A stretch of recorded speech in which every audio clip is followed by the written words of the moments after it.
부자가 되려면 소금을 집안 이곳에 두세요. 금전운이 쏟아집니다. 대운을 부르는 풍수 비법입니다. 부자가 되려면 소금은 꼭 집안 이곳에 두세요. 금전운 쏟아집니다. 여러분, 요즘 어쩐지 돈이 잘 돌지 않아 속이 답답하신가요? 하는 일마다 무언가 아슬아슬하게 빗나가고 잘 되려고 하면 꼭 막히는 기분이 드시나요? 그렇다면 집안에 있는 아주 흔한 이것부터 한번 살펴보세요.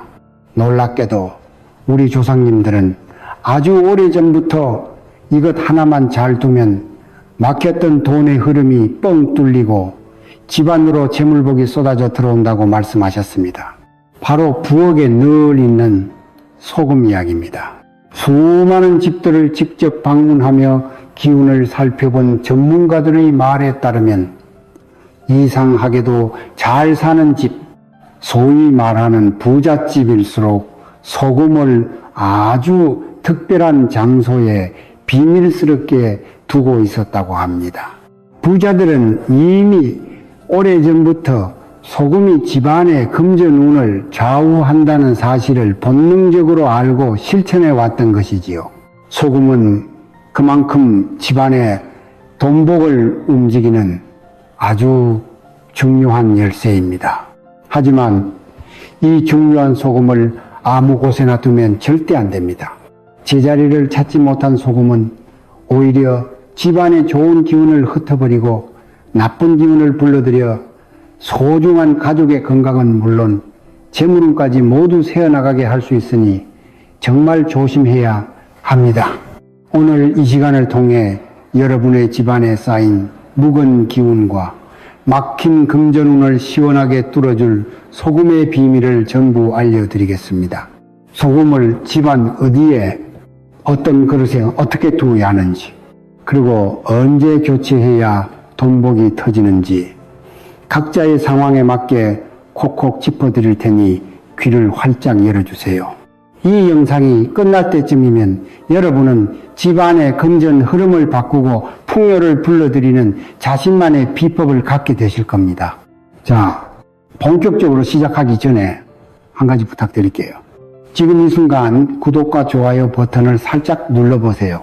그 작은 행동 하나가 여러분의 금전운을 여는 첫 번째 열쇠가 됩니다. 특히 좋아요를 누르는 순간 재물의 기운이 여러분 쪽으로 직접 흘러들어오기 시작할 거예요. 그리고 댓글에 금전운 받아갑니다 라고 한 줄 남겨주세요. 제가 댓글을 하나하나 정성껏 읽으면서 여러분 한 분 한 분의 재물운이 열릴 수 있도록 진심을 담아 기도드리겠습니다. 돈이 막히고 일이 풀리지 않을 때 우리는 보통 바깥에서 원인을 찾으려고 합니다. 하지만 진짜 문제는 우리 집 안에 있을 수 있습니다. 보이지 않는 탁한 기운이 집안 곳곳에 먼지처럼 쌓여 돈의 흐름을 꽉 막고 있기 때문이지요. 혹시 이런 경험 없으신가요? 집에만 들어오면 괜히 몸이 무겁고 축 처지는 느낌, 가족들 사이에 사소한 말다툼이 잦아지고 웃음소리가 줄어드는 기분, 열심히 일하는데도 이상하게 돈은 모이지 않고 자꾸만 엉뚱한 곳으로 새어나가는 상황, 이 모든 것이 바로 집안에 정체된 나쁜 기운이 보내는 신호입니다. 이런 기운은 마치 고여있는 물과 같아서 시간이 지날수록 점점 더 탁해지고 집안의 모든 좋은 운을 썩게 만듭니다. 특히 금전운은 맑고 활기찬 기운을 좋아하기 때문에 이렇게 탁한 기운이 가득한 곳에서는 절대 머물지 않고 밖으로 빠져나가 버립니다. 이때 필요한 것이 바로 집안의 에너지를 깨끗하게 정화하고 새로운 기운을 불어넣는 강력한 해결사, 바로 소금입니다. 소금은 마치 집안의 공기청정기이자 나쁜 기운을 빨아들이는 강력한 자석과도 같습니다. 우리가 흔히 장례식장에 다녀온 뒤에 몸에 소금을 뿌리는 이유도 바로 이것입니다. 나도 모르게 따라 붙었을지 모르는 무겁고 부정적인 기운을 소금의 강력한 정화력으로 털어내고 그 기운이 집안으로 들어와 가족에게 해를 끼치는 것을 막기 위한 조상님들의 지혜이지요. 이렇게 소금은 단순히 재물운을 불러오는 도구를 넘어 우리 집과 가족을 지켜주는 든든한 보호막 역할까지 함께 해주는 아주 고마운 존재입니다. 그렇다면 왜 하필 소금일까요? 세상에 수많은 물건 중에 왜 소금이 이토록 중요한 역할을 하는 걸까요? 그 비밀은 바로 소금이 가진 특별한 기운에 있습니다. 소금은 강력한 양의 기운을 품고 있는 순수한 결정체입니다. 여기서 말하는 양의 기운이란 활기차고 밝고 뻗어나가는 에너지를 뜻합니다. 뜨거운 태양, 힘찬 생명력, 그리고 번영과 재물이 모두 이 양의 기운에 속하지요. 소금은 바닷물이 뜨거운 태양빛, 즉 하늘의 양기를 듬뿍 받고 바람과 시간을 거쳐 만들어진 자연의 선물입니다. 말 그대로 하늘과 땅의 좋은 기운이 응축된 에너지 덩어리인 셈이죠. 그래서 소금 그 자체만으로도 집안의 어둡고 축축한 음의 기운을 몰아내고 공간을 밝고 활기차게 만드는 힘이 있습니다. 한번 상상해 보세요. 어둡고 눅눅한 지하실에 밝은 햇살이 한 줄기 들어오는 것처럼 소금단지 하나가 집안의 무거운 기운을 걷어내고 그 자리를 맑고 깨끗한 에너지로 채워주는 겁니다. 기운이 맑아지면 자연스럽게 사람의 마음도 편안해지고 긍정적인 생각이 싹트기 시작합니다. 이렇게 좋은 기운이 집안에 가득 차면 밖으로 흩어졌던 재물운도 다시 길을 찾아 우리 집으로 돌아오게 되는 것이지요. 이것이 바로 부자들이나 일이 잘 풀리는 집들이 소금을 중요하게 여기는 진짜 이유입니다. 그들은 소금이 가진 정화와 재생의 힘을 통해 집 안의 기운을 최상의 상태로 유지하고 그럼으로써 돈과 복이 저절로 따라오게 만드는 환경을 조성하는 것입니다. 자, 그럼 이제 돈복을 부르는 소금을 담을 그릇을 골라볼까요? 이것만 기억하세요. 소금의 기운을 제대로 담아내려면 반드시 흙으로 빚은 그릇을 사용하는 것이 가장 좋습니다. 왜 꼭 흙으로 만든 도자기나 항아리여야 할까요?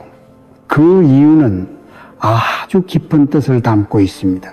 흙은 만물을 키워내는 대지의 기운을 품고 있고 불은 모든 부정한 것을 태워버리는 정화의 힘을 지니고 있습니다. 여기에 사람의 정성스러운 손길이 더해져 빚어진 도자기는 단순한 그릇이 아니라 하늘과 땅 그리고 사람의 기운이 조화롭게 어우러진 하나의 작은 우주와도 같습니다. 이렇게 생명력 넘치는 그릇에 양의 기운이 가득한 소금을 담아두면 그 힘이 극대화되어 외부에서 들어오는 어떤 나쁜 기운도 막아내고 공간 전체를 맑게 정화하는 강력한 힘을 발휘합니다. 반면에 유리나 금속 그릇은 어떤가요? 물론 보기에는 세련되고 깔끔하지만 풍수적으로는 차갑고 인위적인 기운을 가지고 있어 자연의 생명력을 담기에는 부족함이 많습니다. 하지만 너무 걱정 마세요. 꼭 비싸고 화려한 도자기를 살 필요는 없습니다. 내 마음에 쏙 들고 단단하며 정갈한 느낌을 주는 그릇이면 충분합니다. 중요한 것은 가격이 아니라 내가 그 그릇에 애정을 가지고 정성껏 소금을 담는 그 마음가짐입니다. 그 과정 자체가 이미 재물운을 부르는 귀한 행동이니까요. 만약 당장 마땅한 도자기 그릇이 없다면 아주 쉽고 놀라운 대안이 있습니다. 바로 종이컵입니다. 종이컵이 무슨 풍수냐고요? 의외로 종이컵은 풍수적으로 아주 좋은 성질을 지니고 있습니다. 종이는 결국 나무에서 온 재료이지요. 나무는 생명력과 성장을 상징하는 기운을 가지고 있어 재물운의 번성에도 좋은 영향을 줍니다. 그래서 급하게 소금을 두어야 하거나 마땅한 그릇이 없을 때는 깨끗하고 튼튼한 종이컵을 활용하는 것도 아주 훌륭한 선택입니다. 지금 당장 돈복을 잡고 싶다면 망설이지 말고 종이컵 하나만으로도 충분히 시작할 수 있습니다. 이제 어떤 소금을 써야 할지, 그리고 드디어 집안 어디에 두어야 돈복이 터지는지 그 핵심 비법을 알려드릴 시간입니다. 먼저 소금의 종류부터 확실히 짚고 넘어가죠. 돈복을 부리기 위해서는 반드시 천일염을 사용해야 합니다. 우리가 보통 요리할 때 쓰는 정제염이나 맛소금은 안 됩니다. 천일염은 바닷물을 가두어 오직 햇빛과 바람만으로 말려 만든 자연의 생명력이 고스란히 살아있는 소금입니다. 하늘의 뜨거운 양기와 바다의 생명 에너지가 그대로 응축된 보물이지요. 이런 살아있는 소금을 써야만 정화와 재물은 상승의 효과를 제대로 볼 수 있습니다. 만약 천일염을 구하기 어렵다면 오랜 세월 땅속의 기운을 머금은 히말라야 핑크 솔트 같은 고급 암염도 좋은 대안이 될 수 있습니다. 소금의 품질이 곧 기운의 세기를 좌우한다는 점 꼭 기억하세요. 그럼 이제 이 귀한 소금을 어디에 두어야 할까요? 가장 먼저, 그리고 가장 중요한 장소는 바로 현관입니다. 현관은 집 안으로 모든 기운이 들어오는 첫 관문이자 우리 지분의 시작점입니다. 밖에서 들어오는 좋은 기운, 나쁜 기운, 금전은 사람 운까지 모든 것이 이곳을 통해 들어옵니다. 따라서 현관에 소금 단지를 두는 것은 마치 우리 집 문 앞에 든든한 문지기를 세워두는 것과 같습니다. 이 소금 문지기는 밖에서 딸려 들어오는 각종 나쁜 기운이나 불운을 말끔하게 걸러내고 오직 맑고 좋은 기운, 특히 금전운만이 집 안으로 들어올 수 있도록 도와줍니다. 요즘 들어 자꾸 일이 꼬이고 돈 문제로 골치가 아프고 이유 없이 몸이 무겁다면 다른 것보다 먼저 현관부터 점검하고 소금을 두셔야 합니다. 하지만 아주 중요한 주의사항이 있습니다. 소금 단지를 현관 정중앙이나 사람들 발에 치이는 곳에 두면 절대 안 됩니다. 기운의 흐름을 막아버리는 역효과가 날 수 있기 때문이죠. 소금은 조용히 드러나지 않게 제 역할을 하는 것이 가장 좋습니다. 신발장 안쪽 구석이나 현관문 옆 콘솔 아래쪽처럼 사람들의 눈에 잘 띄지 않는 곳에 가만히 놓아두세요. 그것만으로도 소금은 제 역할을 톡톡히 해낼 것입니다. 자, 현관에 소금 문지기를 세워두셨다면 이제 집안의 돈 창고를 채울 차례입니다. 재물운과 풍요를 위해 소금을 두어야 할 두 번째 핵심 장소는 바로 주방입니다. 주방은 단순히 음식을 만드는 공간이 아닙니다. 가족의 건강과 생명을 책임지는 우리 집의 심장과도 같은 곳이지요. 풍수에서는 주방의 기운이 곧 그 집의 재물운과 직결된다고 봅니다. 특히 주방에는 재물운에 큰 영향을 미치는 두 가지 요소, 바로 물과 불이 함께 있습니다. 싱크대의 물과 가스레인지의 불이 서로 조화를 이룰 때 집안의 재물운이 안정되고 번성하게 됩니다. 하지만 만약 싱크대 배수구가 막혀 물이 잘 내려가지 않거나 주방이 지저분하고 정돈되지 않으면 어떻게 될까요? 물의 흐름이 막히는 것은 곧 돈의 흐름이 막히는 것과 같습니다.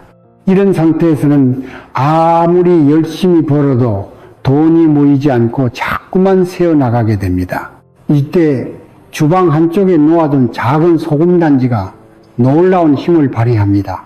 소금은 물과 불에 상충하는 기운을 부드럽게 중화시켜 조화를 이루게 하고 주방에 정체되기 쉬운 탁한 기운을 흡수하여 공간 전체를 맑게 정화합니다.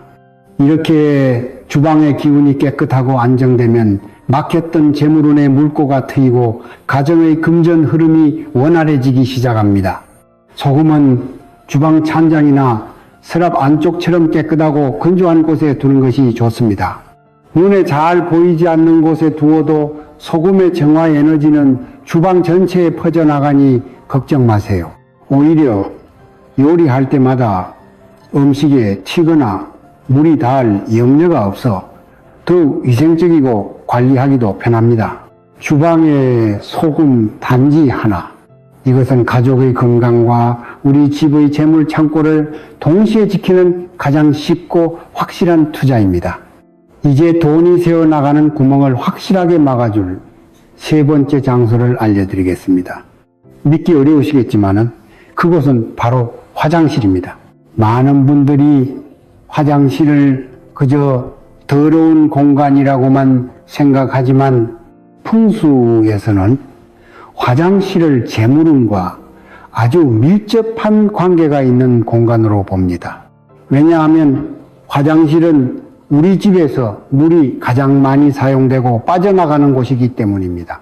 풍수에서 물은 곧 재물을 상징하는데 화장실의 물은 대부분 씻어내고 버려지는 용도로 사용되므로 재물이 빠져나가기 쉬운 통로가 될 수 있습니다. 특히 화장실이 항상 축축하고 습하며 곰팡이나 나쁜 냄새가 난다면 그 집의 금전운은 바닥에 구멍난 독처럼 계속해서 새어나가고 있는 것과 같습니다.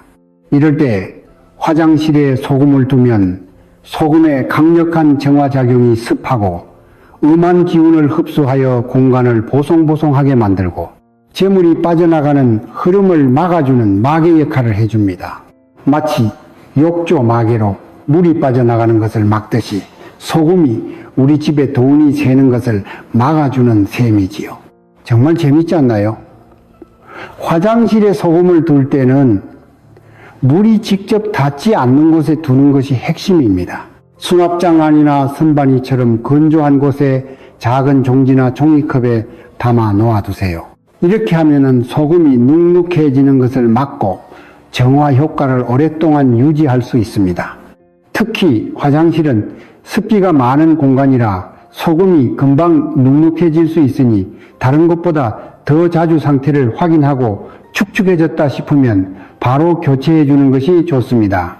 눅눅해진 소금은 이미 나쁜 기운을 가득 머금었다는 신호이니 망설이지 말고 새 것으로 갈아주어 우리 집의 재물운을 굳건히 지켜주세요. 지금 화장실 가서 한번 확인해 보세요.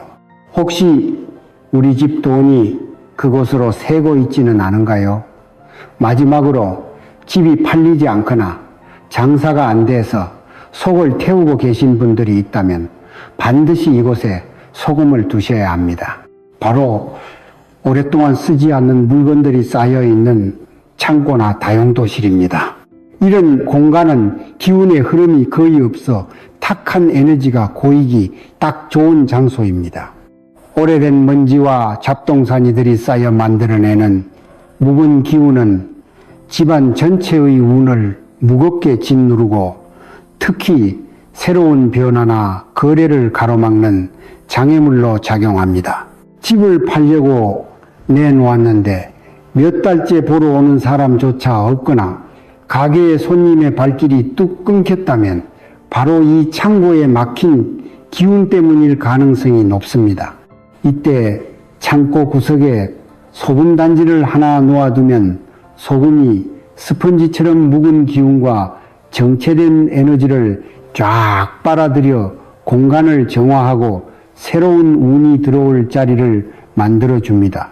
마치 꽉 막힌 도로에 교통경찰이 나타나 길을 터주는 것처럼 소금이 집안에 막힌 운의 흐름을 시원하게 뚫어주는 역할을 하는 것이지요.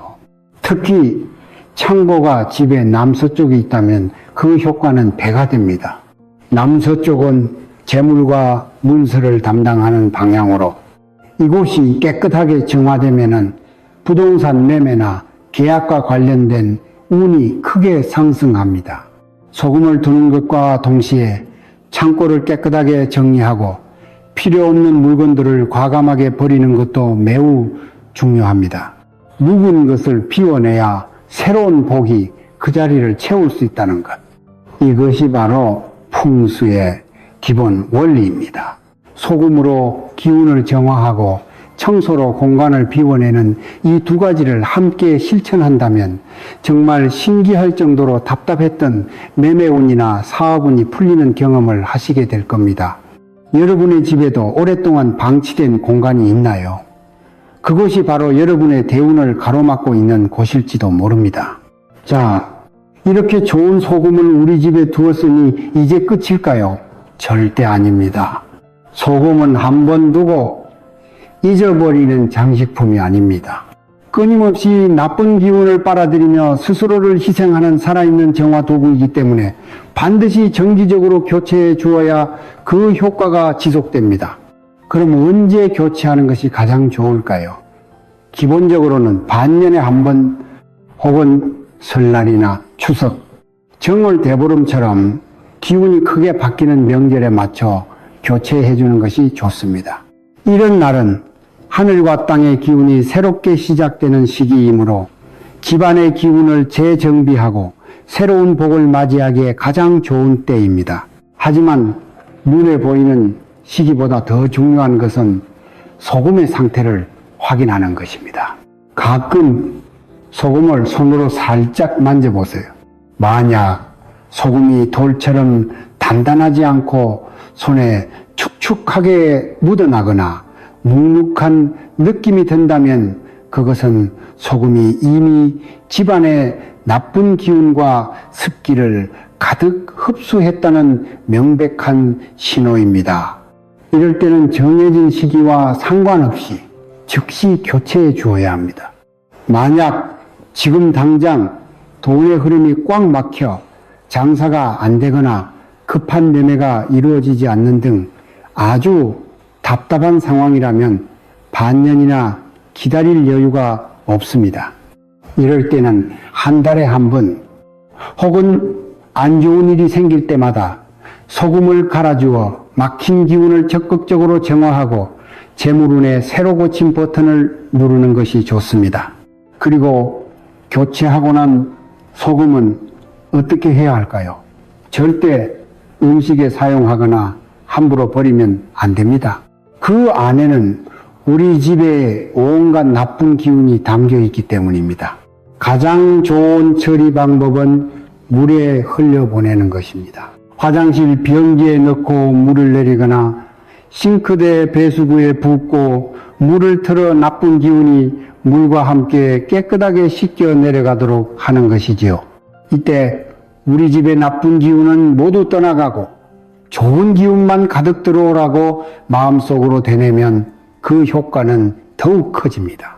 이렇게 소금을 올바르게 교체하고 처리하는 과정까지가 바로 돈복을 부르는 소금 풍수의 완성입니다. 사소해 보이지만은 이 작은 실천이 모여 여러분 가정의 금전 흐름을 바꾸고 풍요를 불러오는 거대한 나비 효과를 일으킬 것입니다. 오늘 제가 알려드린 방법들 어떠셨나요?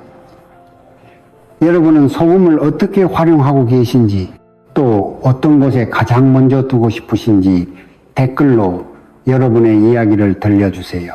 서로의 지혜를 나누다 보면 우리 모두의 복이 더욱 커질 것입니다.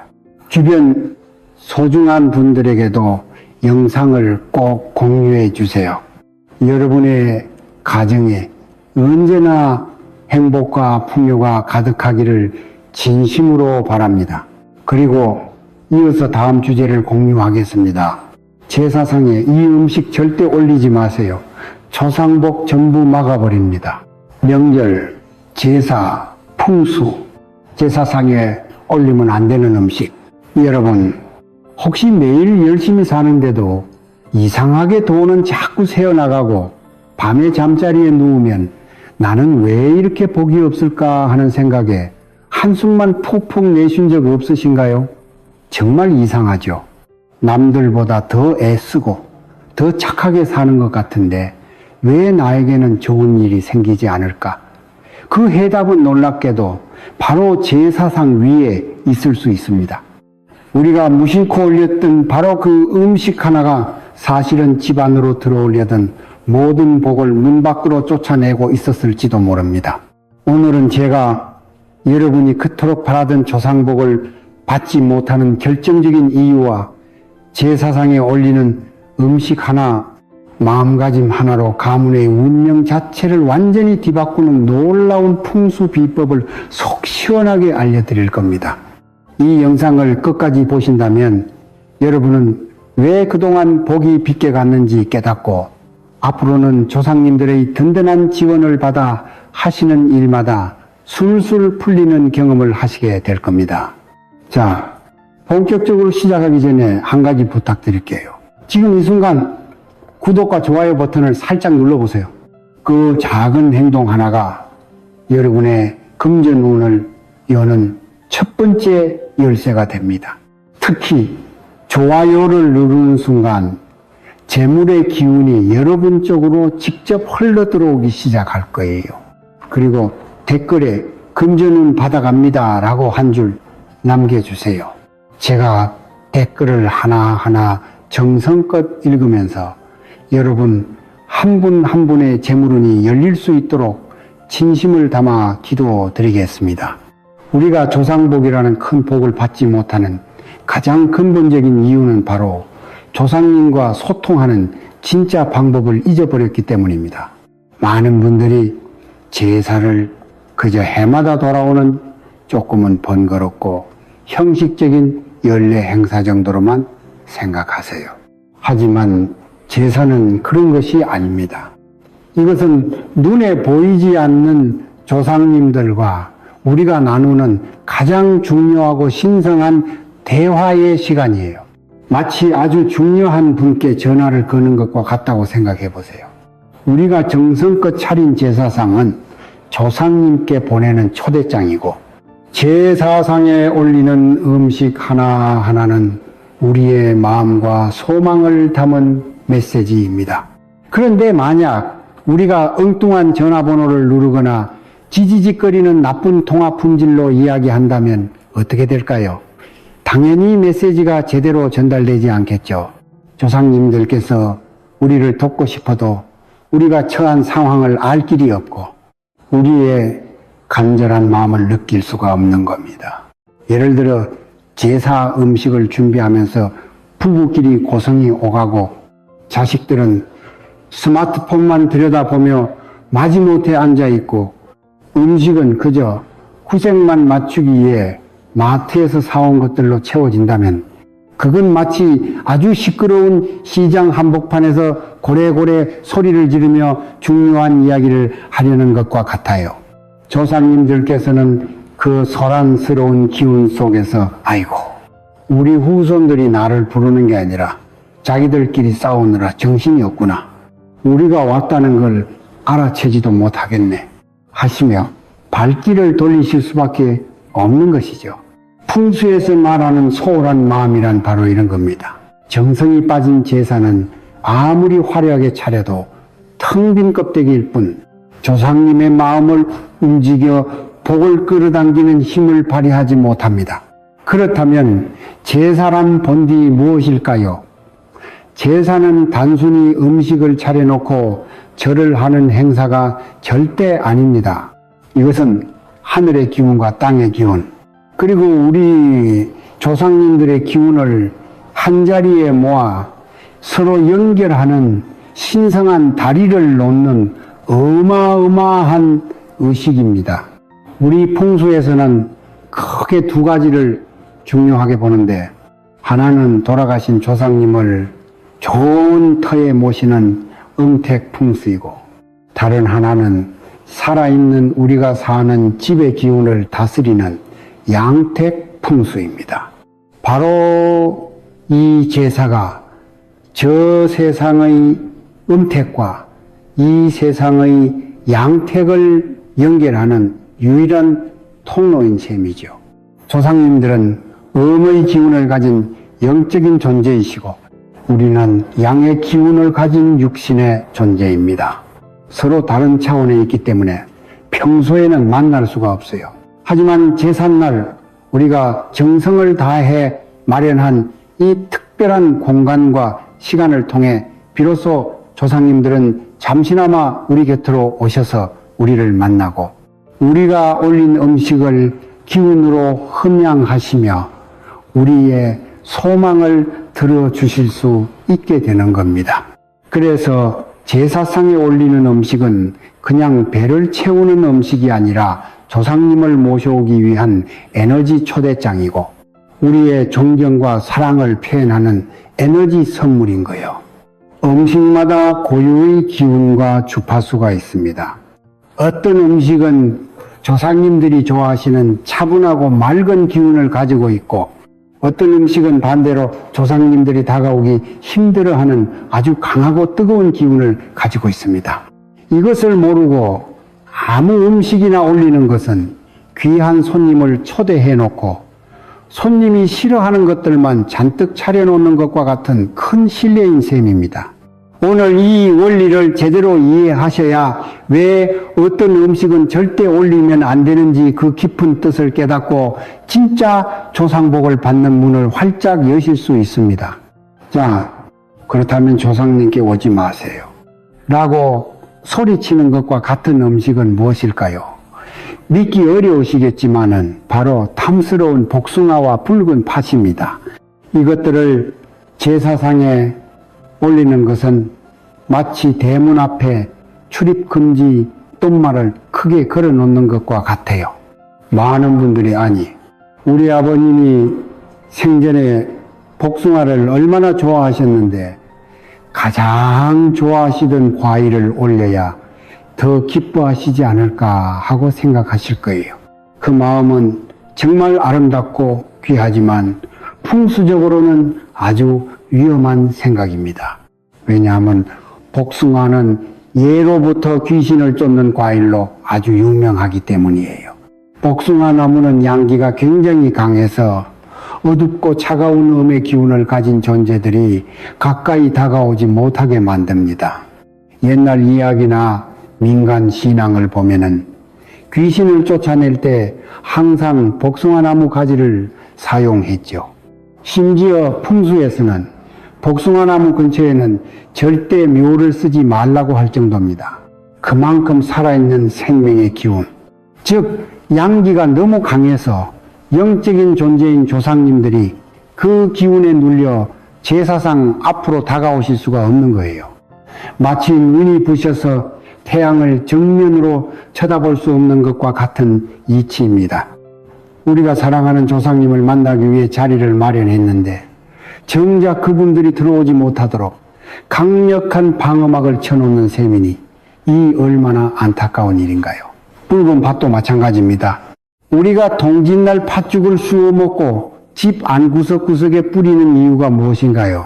바로 1년 중 음의 기운이 가장 강한 동짓날 온갖 나쁜 기운과 잡기들이 돌아다니지 못하도록 양의 기운이 강한 붉은 팥으로 막기 위함입니다.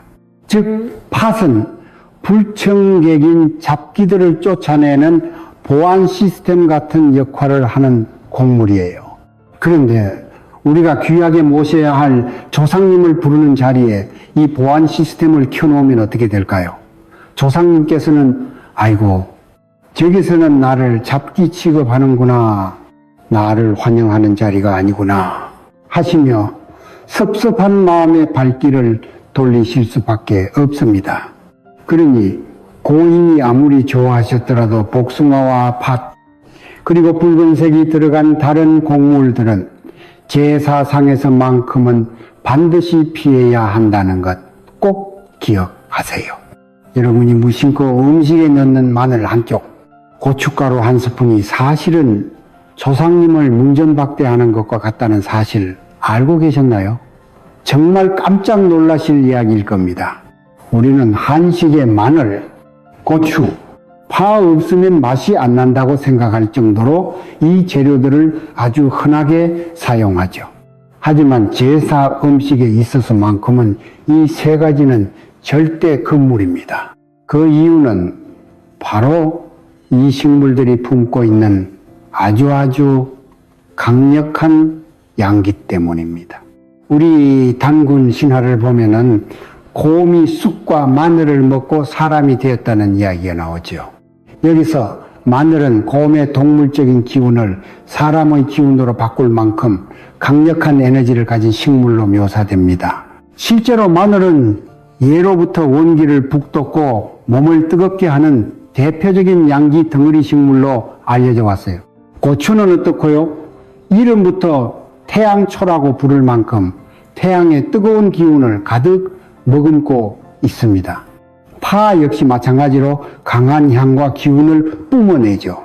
문제는 조상님들은 앞서 말씀드렸듯 음기를 가진 영적인 존재라는 점입니다. 이렇게 강하고 뜨겁고 자극적인 양의 기운을 가진 음식들은 음의 기운을 가진 조상님들께는 너무나 부담스럽고 불편하게 느껴집니다.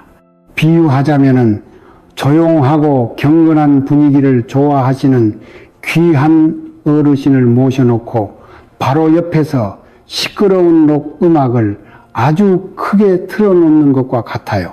그 소란스러움에 질려서 나는 이만 가봐야겠다 하시며 자리를 박차고 나가시지 않겠어요?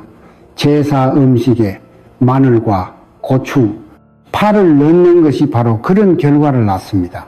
조상님들을 쫓아내는 음식이 되어버리는 것이죠. 그래서 전통적으로 제사 음식이나 절에서 먹는 음식은 맛이 다소 슴슴하고 심심한 겁니다. 자극적인 맛과 향을 모두 빼서 공간의 기운을 최대한 차분하고 맑게 만들어 영적인 존재들이 편안하게 머물다 갈 수 있도록 배려하는 깊은 지혜가 담겨 있는 거예요. 장례식장에서 육개장을 먹을 때 고춧가루를 듬뿍 뿌리는 이유도 혹시나 따라올지 모를 나쁜 기운들을 막기 위함이라는 설이 있을 정도이니 우리가 모셔야 할 조상님께 이런 음식을 대접해서는 절대 안 되겠죠.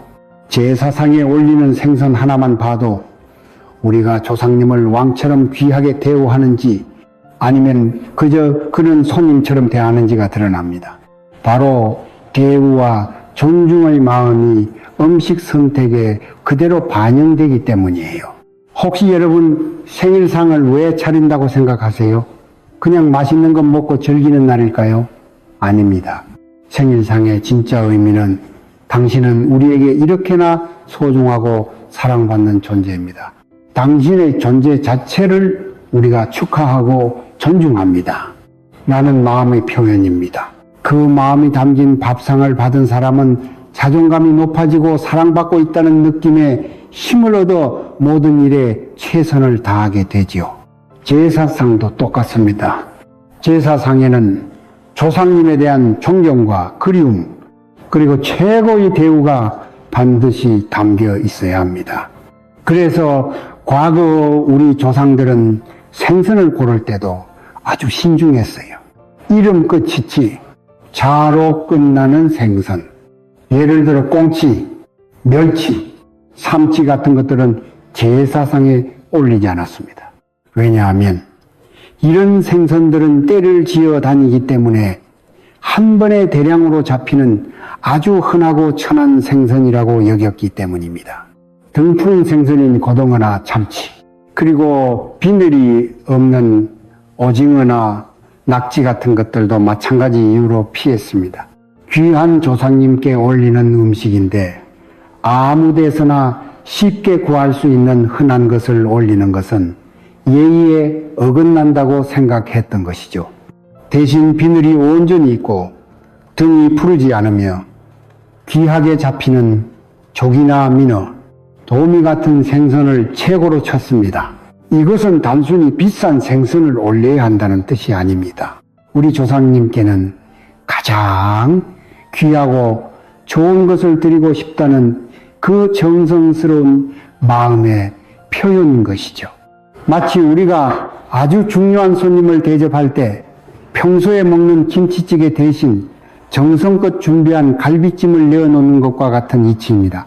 그 마음이 전달될 때 조상님들은 우리 후손들이 나를 이렇게나 귀하게 여기고 있구나 하시며 감동하고 그 고마운 마음에 더 큰 복을 내려주고 싶어 하시는 겁니다. 조상복을 가득 굴러드리는 것은 비단 음식에만 국한되지 않습니다.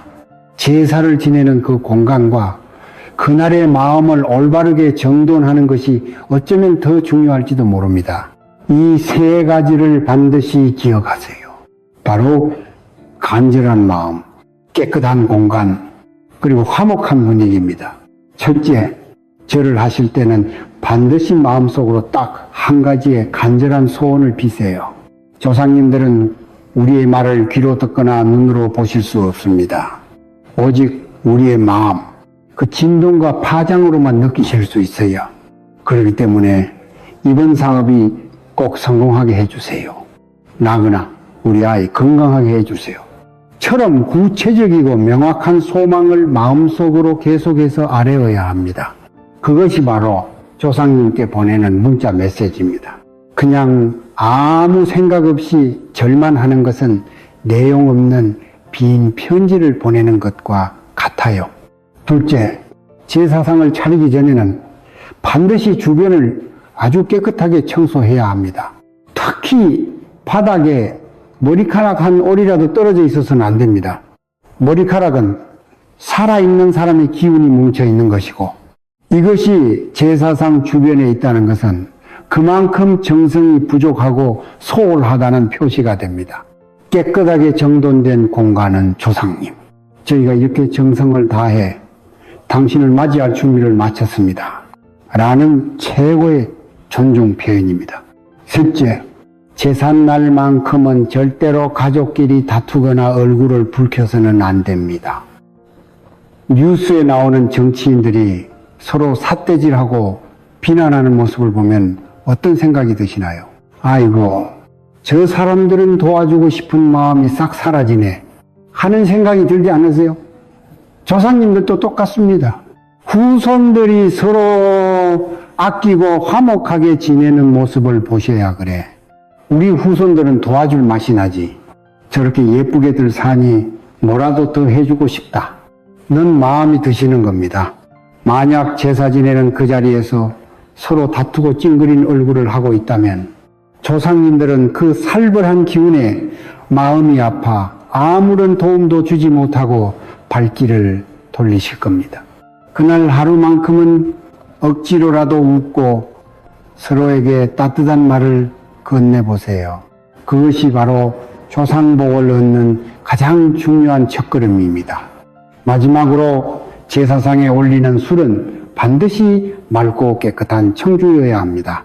막걸리처럼 탁한 술은 마음이 혼탁함을, 과일주처럼 다른 것이 섞인 술은 순수하지 못함을 상징할 수 있습니다. 맑은 청주는 조상님을 향한 우리의 순수하고 깨끗한 마음을 의미합니다. 이 모든 것들이 바로 조상님을 제대로 대우하는 방법이며 복을 부르는 가장 확실한 길입니다. 오늘 배운 이 작은 실천들이 하나하나 모여 앞으로 여러분의 가문에 마르지 않는 복의 샘물을 만들 것입니다. 이제 여러분은 제사가 왜 중요한지, 그리고 조상님과 어떻게 소통해야 하는지 그 비밀을 알게 되셨습니다. 제사는 더 이상 번거로운 숙제가 아니라 우리 가문의 운을 바꾸는 가장 강력한 기회입니다. 기억하세요. 제사의 핵심은 비싼 음식이 아니라 조상님을 향한 진심 어린 정성과 존경, 그리고 사랑입니다. 복숭아와 팥을 피하고 마늘과 고추를 빼고 귀한 생선을 올리는 이 모든 규칙들은 결국 조상님을 최고로 대우하겠다는 우리 마음의 다른 표현일 뿐입니다. 이제 다음 제삿날이 다가오면 오늘 배운 대로 실천해 보세요. 제사 지내기 전에 집안을 깨끗이 청소하고 가족들과는 웃으며 음식을 준비하고 제사상에는 조상님이 편히 오실 수 있는 음식들로 정성껏 차려보세요. 그리고 절을 하며 마음속으로 간절히 소망을 아뢰어 보세요. 처음에는 작은 변화로 시작될지 모릅니다. 왠지 모르게 마음이 편안해지고 가족 간의 대화가 늘어나는 것 같은 느낌을 받으실 거예요. 그리고 그 긍정적인 기운이 쌓여 어느 순간부터는 막혔던 돈줄이 뚫리고 걱정했던 자녀의 일이 술술 풀리고 집안에 웃음소리가 끊이지 않는 놀라운 변화를 경험하게 되실 겁니다.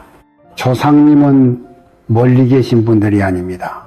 여러분의 정성스러운 마음에 언제나 응답할 준비가 되어 있는 이 세상에서 가장 든든한 나의 후원자입니다. 그분들의 무한한 사랑과 지원을 받아 여러분과 여러분의 가정에 늘 행복과 번영이 가득하기를 진심으로 바랍니다.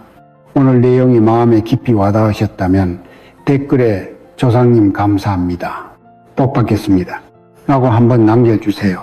그 감사의 마음을 표현하는 것 자체가 복을 부르는 가장 강력한 시작이 될 것입니다. 인생을 살면서 힘들고 아팠던 경험 한 번쯤 겪어보신 적 있으실 텐데요.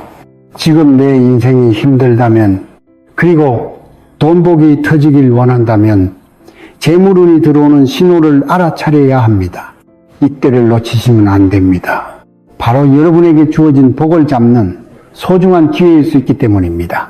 별것 아니라고 생각할 수 있지만 그냥 넘어가면 우리의 행복을 이룰 수 있는 징조를 알아채지 못하고 안타깝게 넘기는 분들이 많습니다. 해가 뜨기 전 새벽이 가장 어둡다는 말이 있지요. 그래서 많이들 힘들고 몸이 아프다는 말들도 하시는데요. 여러분의 대운이 바뀌기 직전에는 몇 가지 눈에 띄는 현상이 나타납니다.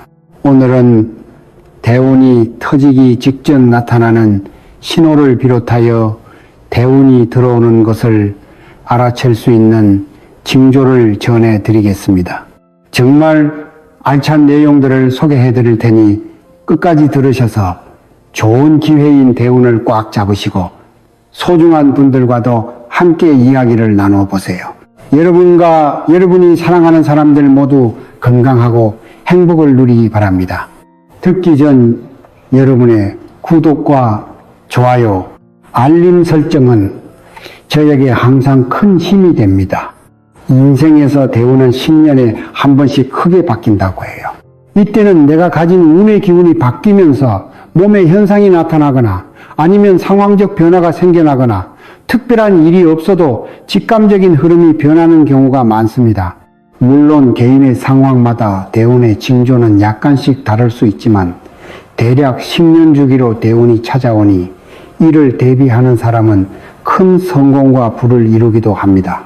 만약 때를 그냥 넘겨서 운을 줄 수 있는 기회를 놓치시면 또다시 10년이라는 긴 세월을 기다려야 하는 것인데요.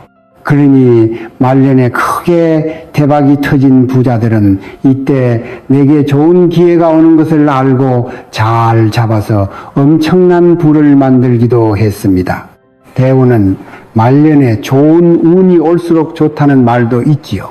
그런데 이렇게 내게 온 행복과 행운의 기회를 미처 바라보지 못하여 놓쳐버린다면 얼마나 안타까울까요? 말년으로 향할수록 복을 누리고 인생을 행복하게 살고 싶은데 나에게도 그런 운이 올까 생각하시나요? 이전 책에서도 설명드렸듯이 운은 온다고 믿는 사람에게만 온다고 하지요. 이 세상에 인간으로 태어난 사람이라면 하늘에서 나에게 행복한 대운이 한두 번은 들어오기 마련입니다. 그래서 누구나 한 번씩은 인생에서 큰 행운이 들어온다고 합니다. 이렇게 큰 운이 인생에 들어오면은 갑자기 생각지도 못했던 막대한 금전이 들어오거나 건강이 기적처럼 좋아지거나 성공과 성취를 이루어 명예가 있는 사람이 되기도 합니다. 우리가 아는 크게 성공한 인물 중 삼성 이건희 회장, 현대 정주영 회장 등 한국을 일으켜 세운 거물급 유명 인사들 역시 인생에서 고난과 힘든 시기를 겪어왔지요.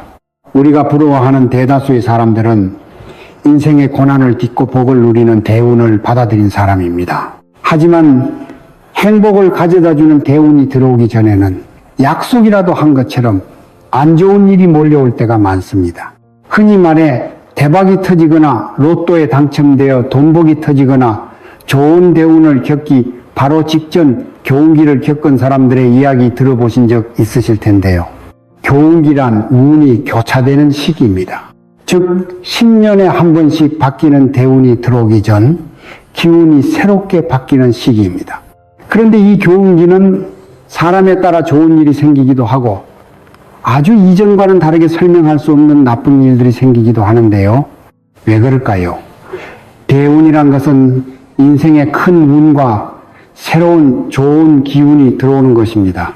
그런데 우리에게 좋은 기운이 들어오려면 이전에 몸에 있던 나쁜 기운이 정화되는 시간을 가져야 하지요. 이렇게 정화되고 기운이 교체되는 시기를 교운기라고 이야기하고 이때는 정말 전과 다르게 안 좋은 사건이 연달아 일어나기도 합니다. 나에게 행운을 가져다주는 운과 이전까지 묵었던 기운들이 충돌하는 것으로 볼 수 있는데요. 이것을 겪고 나면 비로소 행복을 움켜쥐 사람으로 대운을 받게 됩니다. 우리는 인간이기 때문에 좋은 대운이 바로 앞에 있는데도 당장의 상황 때문에 힘들어하고 내 처지를 비관할 때가 많은데요. 그리고 내게 찾아오는 시기가 가까워질수록 안 좋은 일들이 연달아서 일어나는 경우가 많습니다. 이렇게 대운이 들어오기 전 나에게 나타나는 여러 징조를 비롯하여 먼저 내 몸부터 변하는 느낌이 듭니다. 대박이 터지는 대운의 시기가 오기 전 신호 중 하나는 주변에서 나에게 영향을 주는 사건뿐만 아니라 기존의 내 몸의 기운도 요동치게 되는 것이죠. 이것은 몸에서 나타납니다. 몸이 이전과는 다르게 아픔이 느껴지고 힘들어 지치는데 누군가는 어릴 적과 다르게 나이가 드니까 신체가 늙어서 그렇지 당연히 몸이 아픈 것은 어쩔 수 없지 생각하실 수 있겠지만 이것은 본인 자신이 가장 잘 느낍니다.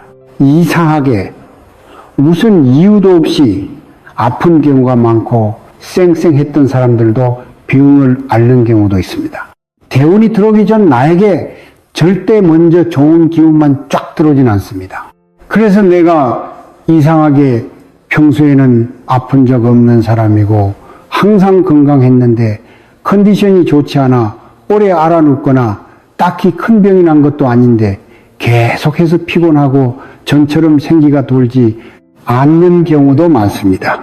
또 어떤 분들은 갑자기 이유도 없이 이곳저곳 굉장히 아파서 고통을 호소하십니다. 이것을 심하게 겪는 분들은 교통사고 같은 큰일을 당해서 병원에 입원하는 경우도 있는데요. 이상에서도 평소처럼 생활하는데도 불구하고 두통이 심하거나 가슴이 답답하고 숨을 쉬기가 힘들어서 병원을 가지만 특별한 이유가 없어서 더 걱정이 되고 답답한 마음이 듭니다. 그런데 갑자기 몸이 심하게 아프다면 이것은 내 운이 새롭게 바뀌는 징조인 경우가 많습니다. 혹독하고 시련이 가득한 추운 겨울에서 따뜻하고 온화하고 활기가 넘치는 봄으로 바뀌는 것입니다. 그 때문에 이럴수록 좋은 생각을 하려고 하시고 식사도 거르지 말고 잘 챙겨 드셔야 합니다. 또 몸을 잘 쉬게 하여서 피로를 회복하고 기력을 보충해야 할 시기입니다. 너무 조급한 마음을 먹어 무리를 하지 않고 그저 시간이 흐르는 대로 몸을 맡기는 것도 방법입니다. 좋은 운이 들어오고 더 큰 대운이 들어오기 시작하면 내가 원치 않았더라도 일상이 좀 더 바빠질 수 있습니다. 정말 돈복이 크게 터지고 나면 갑작스레 바빠지시는 분들이 정말 많은데요.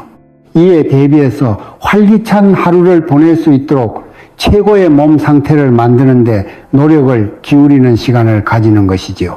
이때 나에게 있는 아픔을 극복하시고 이제 곧 나에게도 행복한 대운이 온다는 생각으로 잘 이겨내시는 것이 가장 중요합니다.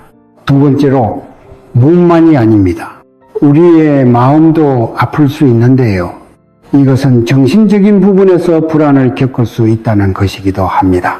그러니 좋은 시기가 오기 전에 한 번쯤은 내 마음이 불안해지고 힘들어지는 과정이 올 수 있다는 것을 아는 것이 중요하지요. 우리가 모르면 두렵지만 알면 마음을 다잡을 수가 있는 것처럼요. 앞서 말씀드린 것처럼 대운이 바뀔 때는 변화가 극심한 경우가 많습니다. 그래서 사고가 나거나 구설이나 송사가 생기는 등 평소에는 일어나지도 않을 것 같았던 악재가 쏟아집니다. 그런데 사람이 이렇게 힘든 일을 겪으면 심적으로도 당연히 많이 지칩니다.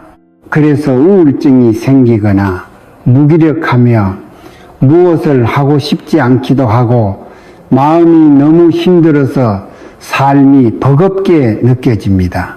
그런데 이렇게 마음을 힘들게 하는 일들이 높은 확률로 대운이 바뀔 시기에 생깁니다. 많은 분들이 이 어려움을 이겨내지 못할 것 같다는 생각을 많이들 하시는데요. 좋은 대운을 맞이하여 진짜 기적 같은 일이 나에게 왔다는 말을 하는 사람들의 특징 중 하나가 운의 흐름에서 좋고 나쁨이 바뀌기 직전에는 너무너무 힘들었던 일을 겪었다고 합니다. 어떤 분은 갑자기 집안이 망하고 운이 나쁘고 자신의 몸까지 아프던 시기에 너무나 절망스러웠다 지나니 놀랍게도 자신이 하던 장사가 너무 잘 되어서 수십 년 동안 벌어야 할 돈을 1년 만에 벌어 놀라웠다고 하셨지요. 그리고 이와 동시에 차차 집안의 문제들도 해결되어 이것이 바로 운이 바뀌는 것이구나 라는 생각이 들었다고 합니다. 이것은 마치 약속이나 한 것처럼 큰 운을 받은 사람들의 공통된 현상이기도 합니다. 하늘이 큰 복을 내리기 전 인간을 시험한다는 말도 있지요. 내가 큰 운을 감당할 수 있고 그 복을 누릴 만한 자격, 그리고 그 복의 귀중함을 아는 사람인지 아닌지를 시험해 보는 것이라고 합니다. 그러니 운의 시기가 바뀌는 게 내게 찾아오는 힘든 일들을 지혜롭게 받아들일 필요가 있습니다. 대박 대운이 들어오기 전 알아챌 수 있는 징조 세 번째는 인연은 멀어집니다. 가끔 대운이 들어오기 전에 슬퍼하시는 분들이 계시는데요. 인간관계가 다 끊어져서 혼자인 것 같다는 말씀을 많이들 하시지요. 인생을 몇십 년 살면서 알고 지냈던 관계도 끊어지고 갑자기 혼자가 되었다고들 말씀하십니다. 그런데 이렇게 인간관계가 서서히 멀어지고 끊어지는 것도 좋은 운이 들어오기 전 현상 중 하나입니다. 실질적으로 세상 모든 사람을 알 수는 없지요. 악연의 인간관계에서 서서히 멀어진다면 이것은 대운이 좋게 바뀌는 것으로 볼 수 있습니다. 운이 좋아질 때가 되면 나에게 없어서는 안 될 꼭 필요한 사람과 해로운 사람이 저절로 구분이 되고 상황이 만들어져서 가까워지거나 멀어지게 펼쳐집니다. 인연은 내가 먼저 거리를 두게 되는 경우도 생기지요. 살면서 이런 적 한 번쯤은 있으셨을 텐데요. 긴 세월을 알고 지내왔던 사람이 갑자기 답답하게 느껴지시고 불편하게 느껴지는 경험입니다. 오랫동안 잘만 맞는다고 생각했던 사람이 이제는 대화를 하면 할수록 뭔가 불편해지는 느낌이 들고 더 이상 그와 어울리고 싶다는 마음이 들지 않을 때가 있지요. 그것이 바로 운이 바뀌고 있다는 신호입니다. 대운이 들어오면서 사람을 보는 눈이 길러져서 내 마음에도 자연스레 변화가 찾아오고 그런 사람과 멀어지게 되는 것입니다. 이때는 오히려 새로운 사람을 만나보거나 시간에 몸을 맡겨 혼자 지내시는 것도 좋습니다. 인연이 끝난 사람을 붙잡으려고 해도 붙잡아주지 않는 것이기 때문이지요. 대운이 들어오는 것을 알아챌 수 있는 징조 네 번째는 나에게 복을 줄 귀인이 오기 시작합니다. 이것은 내 주변의 인간관계가 바뀌는 것을 말하기도 합니다. 앞서 말했던 악연이 끊어진 자리에 좋은 인연이 생기는 것인데요. 대운이 좋게 바뀌면서 주변에 좋은 사람들이 모이기 시작하는 운의 변화가 오는 것이죠. 운은 항상 사람들과 함께 오기에 대운이 올 때는 좋은 사람들이 곁에 남습니다.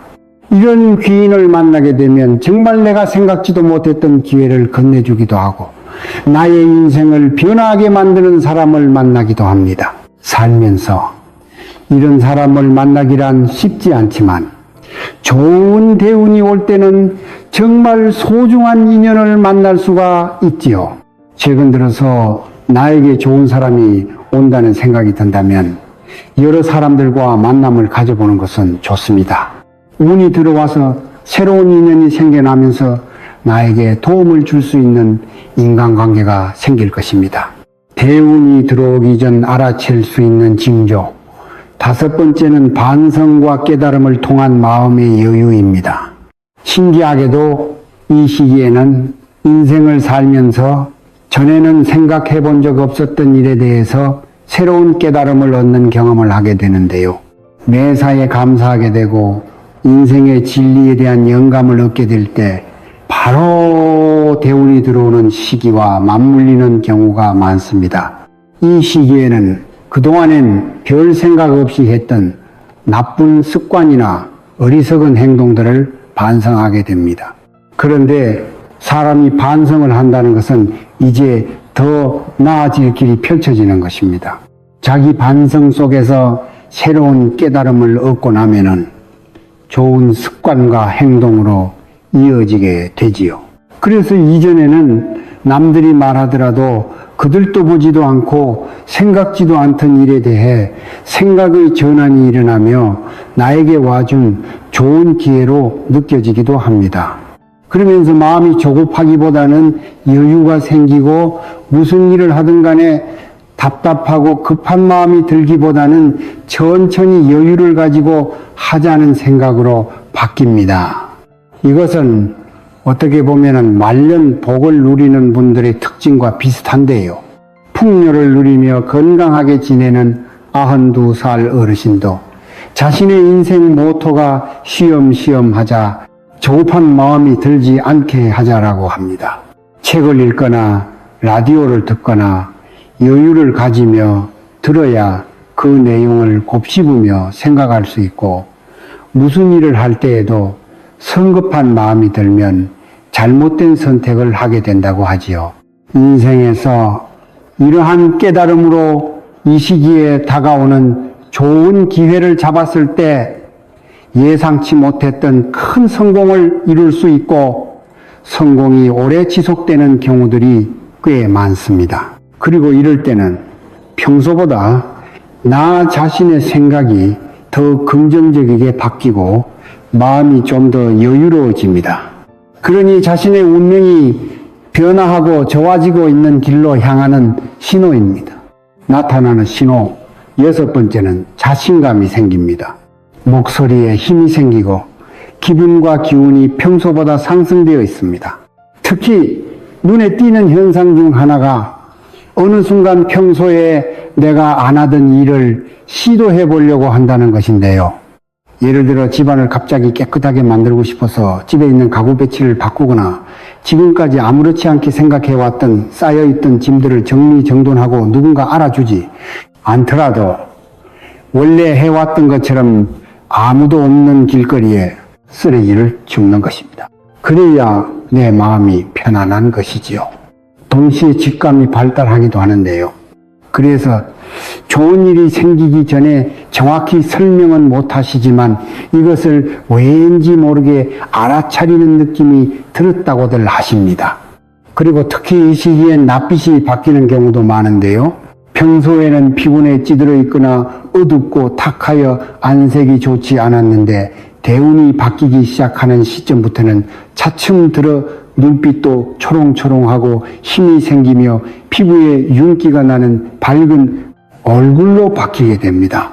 안색과 눈빛이 좋게 바뀌어 얼굴이 변화하는 것이 좋은 대운으로 가는 신호 중 하나라고들 하지요. 또한 사람 자체의 분위기가 바뀝니다. 만약 이런 소리를 최근 만나는 사람들에게 자주 듣고 있다면 좋은 대운으로 가고 있는 현상 중 하나입니다. 바로 너 요즘 좋은 일 있니? 얼굴이 좋아졌네라거나 안색이 몰라보게 달라졌다는 말입니다. 일상에서 생활하면서 평상시에도 웃는 모습이 많아졌다면 좋은 운이 오고 있다는 징조입니다. 이전과는 다르게 나도 모르게 웃으면서 말하고 어떠한 것을 받아들일 때도 여유 있고 꼬인 마음 상태가 없어지는 때 비로소 좋은 운이 찾아옵니다. 자신의 범위를 좁게 한정 짓지 않고 세상을 열린 마음으로 대하며 시야를 넓히는 사람일수록 낯선 것을 접하더라도 그것에 크게 저항하지 않습니다. 새로운 가능성을 열어놓은 사람일수록 행운을 잡아챌 확률이 높습니다. 좋은 대운과 행운은 결코 우연히 오는 것만은 아니며 우연히 오더라도 좋은 운을 더 크게 만들기 위해서는 우리의 마음가짐을 다잡아야 하는 것이지요. 대운이 들어오기 전 징조. 7번째는 내가 처한 주변 환경이 예상치 못하게 바뀝니다. 살다 보면은 갑작스레 주변 상황이나 환경이 변하는 경우가 있습니다. 나를 다른 사람도 모른다더니 하는 소리가 나올 정도로 내가 예측하지 못했던 일들도 벌어지는데요. 예를 들면은 어떤 계기로 갑자기 이사를 하거나 계획이 없던 이직이나 새로운 지역으로 발령 또는 은퇴 후 새 삶을 살기 위해서 내가 주로 생활하는 환경이 바뀐다는 것입니다. 이럴 땐 대운이 들어와 대박을 치게 될 가능성도 높지요. 특히 나의 역량을 좀 더 잘 펼칠 수 있는 일을 해보고 싶고 전혀 다른 일을 해보고 싶다는 생각들이 들 때가 있는데요. 말년 운이 좋은 사람들의 특징 중 하나가 은퇴 후에도 새로운 일을 하고 싶거나 도전하고 싶은 마음이 든다는 것입니다. 그래서 누가 시키지 않더라도 내가 찾아서 무언가에 도전해보고 싶고 인생에서 재미를 느끼며 살아갑니다. 그래서 나의 생각에 변화가 찾아온다면은 그냥 무시하지 마시고 한 번쯤 귀를 기울일 필요가 있습니다. 느낌을 무시하고 실행에 옮기지 못하는 사람들도 정말 많은데요. 그런데 이것은 아쉽게 기회를 놓치게 할 수 있습니다. 행복을 위해서는 내가 지금 당장 바꿀 수 있는 것에 집중하여 좋은 운을 받아들일 필요가 있습니다. 그렇다면 우리가 인생을 살아가면서 특히 말년으로 향할수록 어떻게 해야 대운이 교체되는 시기를 무사히 잘 넘기고 행복한 대운을 맞이할 수 있을까요? 가장 먼저 좋은 대운이 들어올 때는 새로운 운이 들어올 자리를 만들어줘야 합니다. 그래서 새로운 대운을 잘 받아들이는 방법은 생각보다 무척 간단한데요. 이것을 몸소 느끼고 잘 아는 분일수록 좋은 대운에 다가선 사람입니다. 먼저 첫 번째는 힘든 일이 있어도 입꼬리를 올려보는 연습을 해보세요. 앞서 말했듯이 우리가 고통을 겪으면 그것은 몸과 마음에서 드러나지요. 그리고 제일 먼저 우리의 얼굴빛, 낯빛에서 그것을 알 수 있습니다. 몸이 안 좋아 보일 때 사람들이 알아채는 것도 우리의 안색부터 시작되지요. 항상 삶이 버겁고 힘들고 피곤하면 얼굴빛은 어둡고 표정은 우울하게 변합니다. 그런데 우울하고 힘든 얼굴은 나의 감정과 생각을 부정적인 방향으로 이끌기 마련입니다. 그래서 힘들더라도 얼굴은 항상 밝은 빛을 갖도록 노력해야 하지요. 가장 좋은 것은 미소를 지어보는 것인데요. 우리가 의식적으로 얼굴 근육을 움직이면 얼굴이 변하고 관상도 변합니다. 그런데 많은 현인들이 말씀하시는 관상 중에 재물운을 가져오고 복이 터지는 최고의 관상이 무엇인지 아십니까? 재물복을 가져오는 대표적인 관상이 바로 입꼬리가 올라간 것입니다. 그러니 지금 당장의 일이 힘들더라도 의도적인 노력으로 입꼬리를 올려보고 얼굴빛을 좋게 바꾸도록 노력하면 내 좋은 대운을 크게 받을 기회가 되지요. 어떤 사람은 인생을 살면서 힘들고 지치는 일이 닥쳐왔을 때 항상 힘들어 짜증내고 불평하여 주변 사람들을 모두 떠나가게 합니다. 하지만 어떤 사람은 힘들더라도 이것은 내게 행운이 오는 대운이 들어오는 징조로 생각하고 나를 단련하는 시간으로 생각하지요. 그래서 오히려 이때 주변 사람들에게 더 잘하고 웃는 모습을 보여주려고 노력합니다. 그렇게 못하였다고 해도 자책하지 않습니다. 다음번에는 더 많이 웃어야지 하는 생각으로 꾸준히 할 뿐입니다. 긍정적으로 닥친 일을 극복해 나가려는 사람에게는 하늘도 감동하여 돕기 마련입니다. 내게 생기는 많은 일들이 오히려 나에게 좋은 기회를 가져다 주는 일들로 생각해 보세요. 다음으로 많은 부자들과 성공한 사람들이 강조한 것인데요. 매사에 감사한 마음을 가져보세요. 감사가 어렵지만은 않고 나의 일상이 될 것입니다. 물론 어떤 분들은 아니 이렇게 힘들고 아픈데 이렇게 악재가 겹치는데 어떻게 감사하지 하는 분들이 계실 텐데요. 맞습니다. 우리도 사람이다 보니 안 좋은 생각이 들 때가 있습니다. 그럼에도 불구하고 주변에 나를 어떻게든 도와주고 좋은 이야기를 해주었던 사람들에게 감사의 말을 나누려고 하면 지금까지 묵혀있던 꽉 막힌 기운을 내보내는데 도움을 줍니다. 그러니 이렇게 힘든 것은 지금 내 삶이 좋게 바뀌려나 보다 생각하는 마음가짐이 중요합니다. 몇천억 대의 부자들도 감사일기 또는 감사 화근을 통해 자신의 마음을 다져왔다고 하지요.